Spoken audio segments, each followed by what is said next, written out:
I stood there in my wedding dress. The excitement I once felt slipping away like sand through my fingers. I had dreamed of this day for years, the perfect wedding, the perfect moment.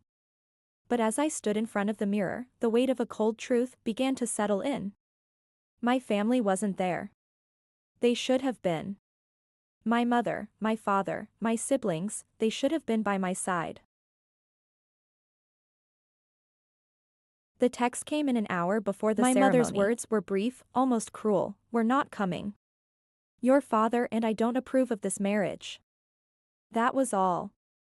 No explanation, no apologies, just rejection. My heart shattered, the pain far deeper than any disappointment I'd ever known. My wedding continued without them. I walked down the aisle, fighting the tears that threatened to fall. I spoke my vows. Smiling through the pain, but inside, something dark and burning began to rise. I couldn't let this go.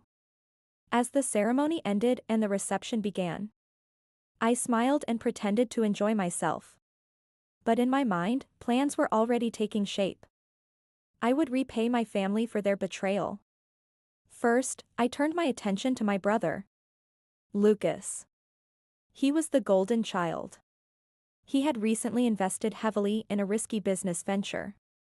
I knew it had its flaws, but I also knew he believed it would make him a fortune. So, I tipped off the authorities anonymously, exposing some of the questionable practices within his company. It didn't destroy him, but it caused an investigation that would ruin his reputation and delay his success. The pain of being scrutinized and judged would make him feel helpless. Then, I focused on my younger sister, Mia. She had always been pampered, never truly understanding sacrifice. Mia was engaged to a man who came from old money. I couldn't let that perfect image stand. I found out about her fiancé's infidelities and shady business dealings and made sure the right people knew. The fallout was swift. Her engagement ended, and her image of a fairy tale marriage crumbled to dust. Lastly, I turned to my mother, the woman who had taught me that family was everything, yet left me alone on my wedding day without a second thought. I knew her weaknesses, and I wasn't afraid to expose them. I quietly revealed her financial mismanagement to those who had once admired her. The gossip spread like wildfire, and soon, the community turned their back on her. Her reputation, the perfect image she'd built over the years, crumbled as her lies were uncovered. She was no longer the revered matriarch, but an outcast.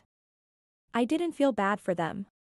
They had made their choices, and now they had to live with the consequences.